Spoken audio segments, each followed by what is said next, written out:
নমস্কার। আজকে আমরা শুনব শ্রী শ্রী সারদা মায়ের অমৃত কথা। লোক শিক্ষায় শ্রী শ্রী মা। লিখেছেন আশাপূর্ণা দেবী। তার জীবনী, তার বাণী। লোক শিক্ষায় শ্রী শ্রী মায়ের অবদানের কথা ভাবতে গেলে প্রথমেই মনে হয় মায়ের আশ্চর্য সুন্দর জীবনখানিই তো একটি সর্বজন শিক্ষণীয় অনবদ্য পাঠ্যগ্রন্থ। এই গ্রন্থের ভাষা সরল, শব্দবিন্যাস অনাড়ম্বর, প্রকাশভঙ্গি আকর্ষণীয়, আর বিষয়বস্তু গভীর ব্যঞ্জনাময়। বহু অধ্যায়ে বিভক্ত, সহজের আবরণে আবৃত এই বিস্ময়কর জীবন গ্রন্থখানির ছত্রে ছত্রে বিধৃত রয়েছে সত্যের শিক্ষা, অধ্যাত্ম পথের শিক্ষা, মানবিকতার শিক্ষা, ভালোবাসবার শিক্ষা, উদারতার শিক্ষা, ধৈর্যের, শৌর্যের, ত্যাগের, ক্ষমার, করুণার, মমতার, আত্মপ্রত্যয়ের, সর্বোপরি সকল অবস্থায় অবিচল থাকার শিক্ষা। দুঃখে অবিচল, সুখে অবিচল, প্রাপ্তিতে অবিচল, অপ্রাপ্তিতে অবিচল। শ্রীমা সারদা দেবীর সমগ্র জীবনখানিতেই অবিচলতার এই আশ্চর্য প্রকাশ। যদিও মনে হয় যিনি গুণাতীতা পরমা প্রকৃতি বলেই গৃহীত, তার চরিত্রগুণের বর্ণনা করতে যাওয়ার চেষ্টা বাহুল্য চেষ্টা নয় কি? সাধ্যই বা কতটুকু? তবুও সাধ্য না থাকলেও প্রয়োজন আছে। মাতৃনাম আলোচনায় আমরা ধন্য হই, পবিত্র হই, আর তা থেকে যদি এতটুকুও শুভ প্রেরণা আসে, সেটাই আমাদের পরম লাভ। যুগ বদলায়, সেই বদলের সঙ্গে সঙ্গে সমাজের চেহারারও বদল ঘটে। চলতি যুগ বিগত যুগের রীতিনীতি, আচার আচরণ আঁকড়ে বসে থাকতে পারে না। নতুন ভাবধারার কাছে আত্মসমর্পণ করে বসে, যার ফলে প্রায়শই পুরনো আদর্শ, পুরনো চিন্তা চেতনা, চিরসঞ্চিত সংস্কার ও মূল্যবোধগুলি মূল্য হারায়।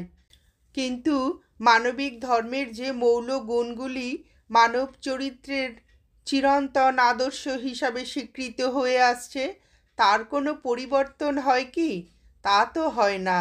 ক্ষমা, ত্যাগ, সততা, সত্যনিষ্ঠা, দৃঢ়তা, মমতা, সাম্যবোধ, মানবপ্রেম, এইসব গুণগুলির চিরন্তন মর্যাদার ভূমিকায় স্থির থাকে।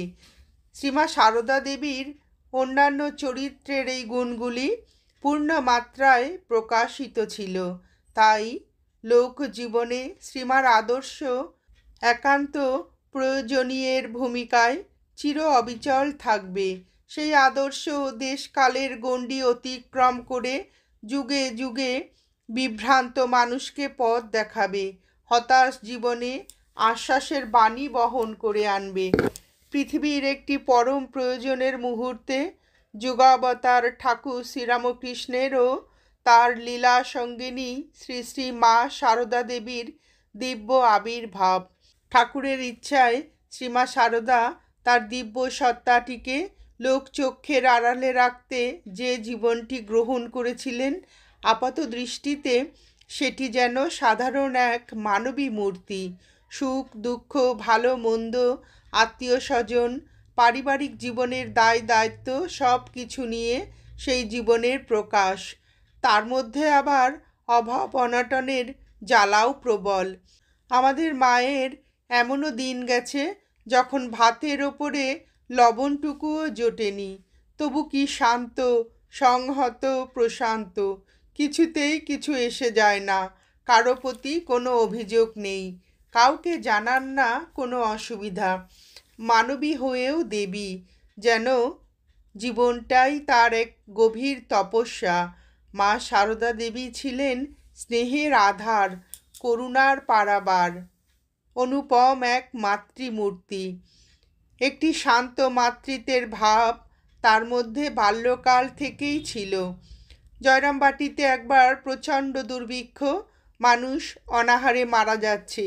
সেই সময় বৃত্তে দরিদ্র কিন্তু চিত্তে পরম ঐশ্বর্যবান শারদাজনক রামচন্দ্র মুখোপাধ্যায় তার সংসারের জন্য রক্ষিত সংবৎসরের চাল গোলা উজাড় করে ঢেলে দিলেন ক্ষুধার্তদের জন্য।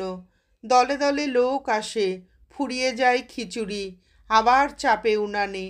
খিদের সময় গরম খিচুড়ি লোকেদের খেতে কষ্ট হচ্ছে দেখে বালিকা সারদা দু হাতে পাখা নিয়ে বাতাস করতে থাকেন তাদের। আহা, এত গরম খাবে কি করে? জুড়াক, যে যেখানে তাপদগ্ধ আছে এসে জুড়াক। তার কাছে আছে মলয় বাতাসের পাখা, যার বাতাসে বাঁশ আর ঘাস ছাড়া সব কাঠ চন্দন হয়ে যায়।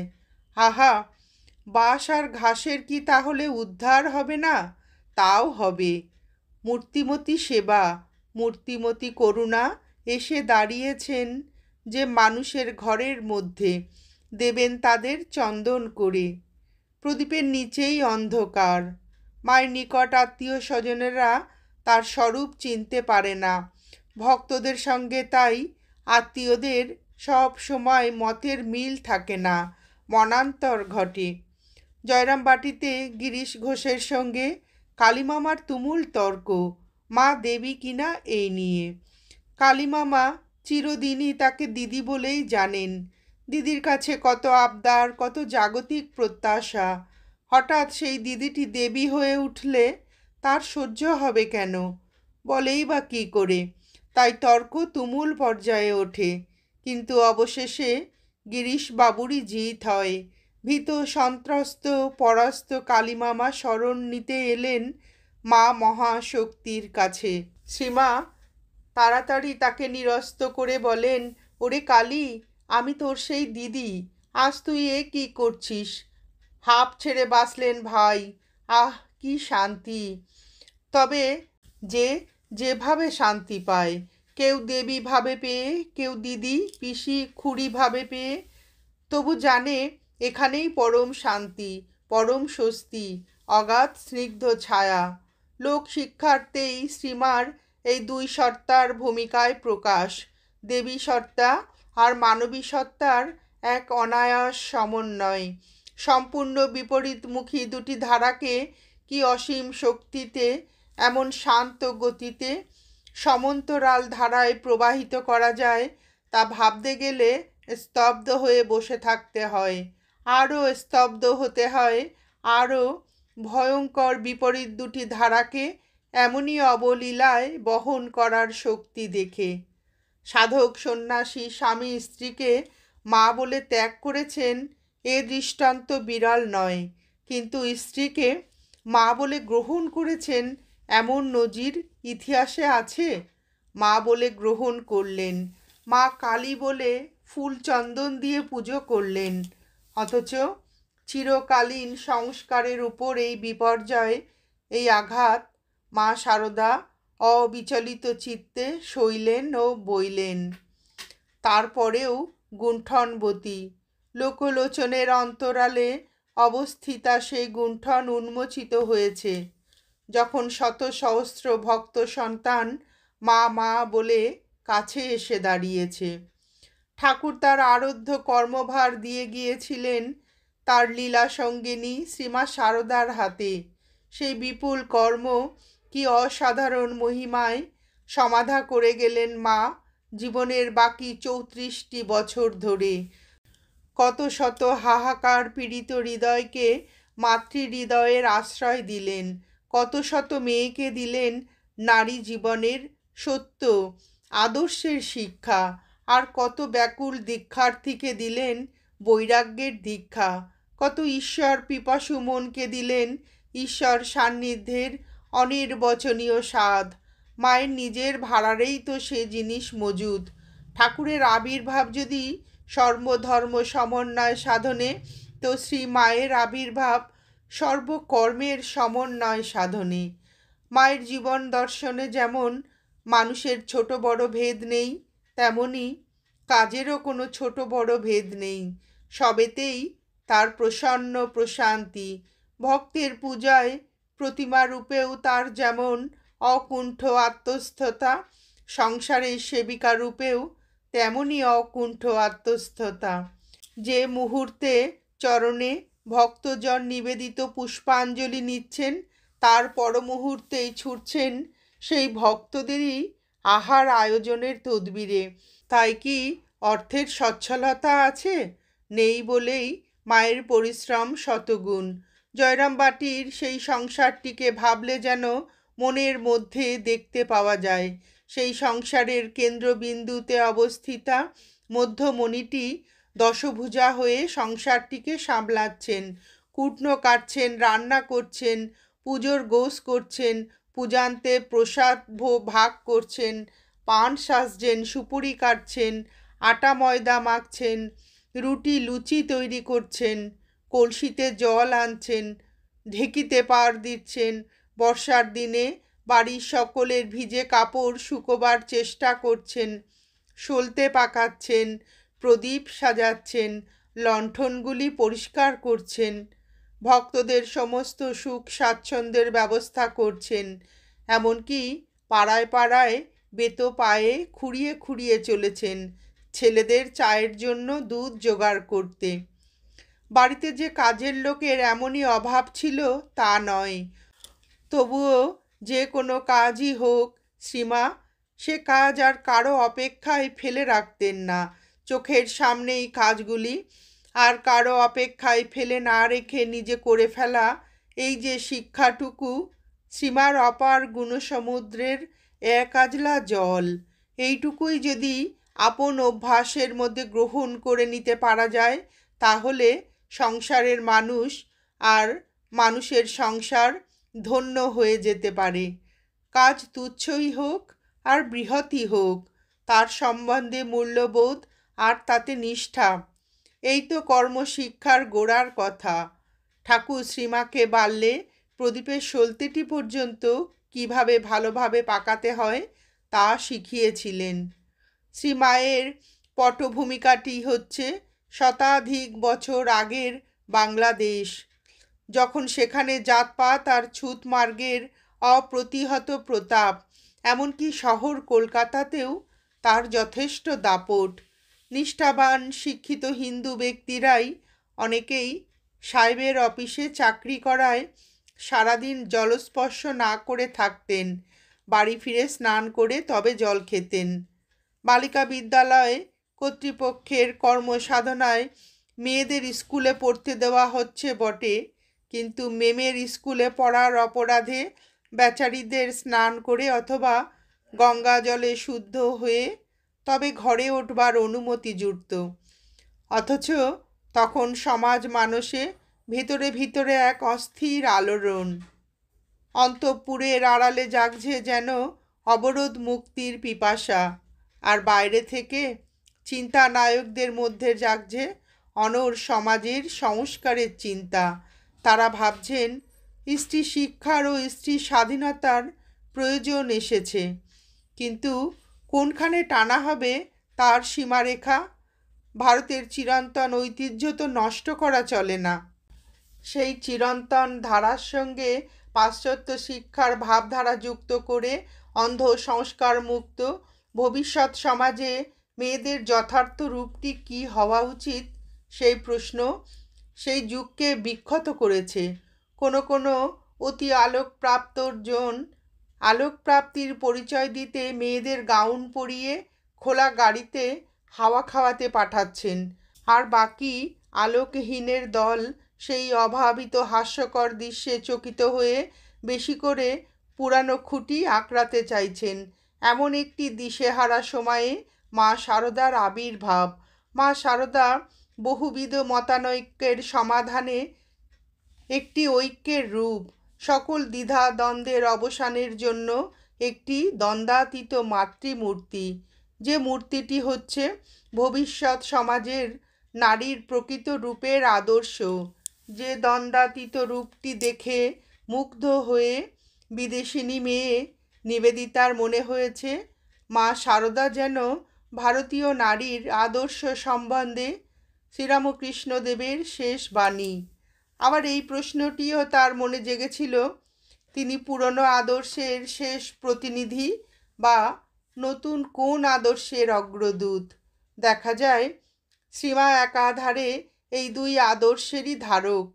তার মধ্যে একদিকে যেমন কর্মে ধর্মে আচারে আচরণে জীবন দর্শনে ভঙ্গিতে ভারতীয় নারীর শাশ্বত ভাবধারাটি পরিস্ফুট, অপরদিকে তেমনি সংস্কারমুক্ত চিত্তের উদার আলোকে স্ফুরণ।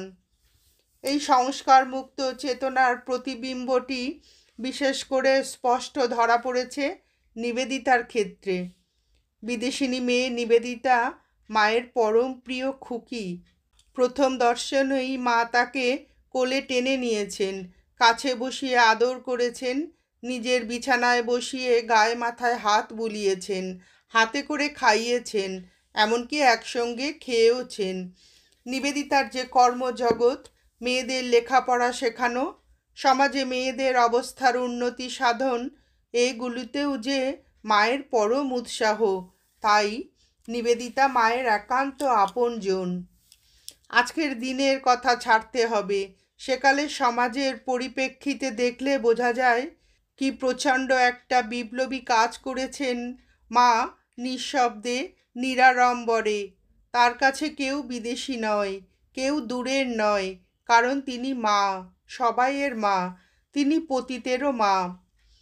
কখনো কোনো বহিরাগত ভক্তের কোনো অসঙ্গত আচরণ দেখে ঠাকুরের অন্তরঙ্গ ভক্তদের কেউ যদি মাকে অনুরোধ করেছেন সেই লোককে কাছে আসতে না দিতে, মা বলে উঠেছেন, অমন কথা আমার মুখ দিয়ে বেরোবে না। আমার ছেলে যদি ধুলো কাদা মাখে, আমাকেই তো ধুলো ঝেড়ে কোলে নিতে হবে। জয়রামবাটিতে এক তুতে মুসলমান কিছু কলা নিয়ে এসেছে ঠাকুরের জন্য। বলছে, মা নেবেন কি? মা হাত পেতে বলেছেন, খুব নেব বাবা, দাও, ঠাকুরের জন্য এনেছো, নেব বই কি। কেউ যখন বললেন, ওরা চোর, আমরা জানি, তাই ওর জিনিস ঠাকুরকে দেওয়া কেন? সিদ্ধান্ত নিতে দেরি হয় না মায়ের। মুসলমানটি মুড়ি মিষ্টি নিয়ে বিদায় নিলে মা গম্ভীরভাবে বলে ওঠেন, কে ভালো কে মন্দ আমি জানি। তিনি বলতেন, দোষ তো মানুষের লেগেই আছে, কি করে যে তাকে ভালো করতে হবে তা জানে কজনে। কেমন করে মন্দকে ভালো করতে হয় এই জানাটাই তো আসল জানা। মা কত অপরাধীকে, কত পতিতকে ক্ষমার মন্ত্রে আর বিশ্বাসের মন্ত্রে শুদ্ধ করে তুলেছেন। মায়ের জীবন গ্রন্থে ছত্রে ছত্রে তার দৃষ্টান্ত বিধৃত। মায়ের ডাকাত বাবার কাহিনীটি কার না জানা। সন্ধ্যার অন্ধকারে একা শ্রীমা সারদা মুখোমুখি হলেন সেই ভয়ঙ্কর ডাকাতের সঙ্গে, যে লোক নাকি অনায়াসে মানুষ খুন করতে পারে। মা সারদা ভয়ে সংজ্ঞা হারালেন না, আর্তনাদ করে উঠলেন না, একান্ত বিশ্বাসের নম্রতা নিয়ে তার কাছেই শরণ চাইলেন। বললেন, বাবা, আমার সঙ্গীরা আমাকে ফেলে গেছে, আমি বোধহয় পথ ভুলেছি, তুমি আমাকে সঙ্গে করে যদি তাদের কাছে পৌঁছে দাও। ডাকাত পত্নীর হাত ধরে বললেন, মা, আমি তোমার মেয়ে সারদা, সঙ্গীরা ফেলে যাওয়ায় বিষম বিপদে পড়েছিলুম, ভাগ্যে বাবা ও তুমি এসে পড়লে। হঠাৎ ওলট পালট হয়ে গেল সেই দস্যু দম্পতির হৃদয়। পরবর্তী ঘটনায় দেখা যায় যে আশ্রয় প্রার্থীকে তারা যে শুধু আশ্রয়ই দিল তা নয়, দিল সেবা, যত্ন, শ্রদ্ধা, স্নেহ। কেমন করে এমন হলো? শুধুমাত্র প্রত্যুৎপন্ন বুদ্ধির ফলে তা হয় না, এত সহজ নয়। একান্ত বিশ্বাসের সততাই এমন ঘটনা ঘটাতে পারল। পিতৃসম্বোধনের মধ্য দিয়ে মা করাঘাত করলেন তার ঘুমন্ত বিবেকের দরজায়, শরণ চাইলেন তার হিত মনুষ্যত্বের কাছে। এই আবেদন ব্যর্থ হলো না। দস্যু ফিরে পেল তার হারানো মনুষ্যত্ব, জেগে উঠল তার ঘুমন্ত বিবেক। বিশ্বাসের কাছে পরাজিত হলো হিংসা। এই সর্বজন পরিচিত কাহিনীটির মধ্যে এই শিক্ষাটিই রয়েছে, অকপট বিশ্বাসে হিংসাকেও জয় করা যায়।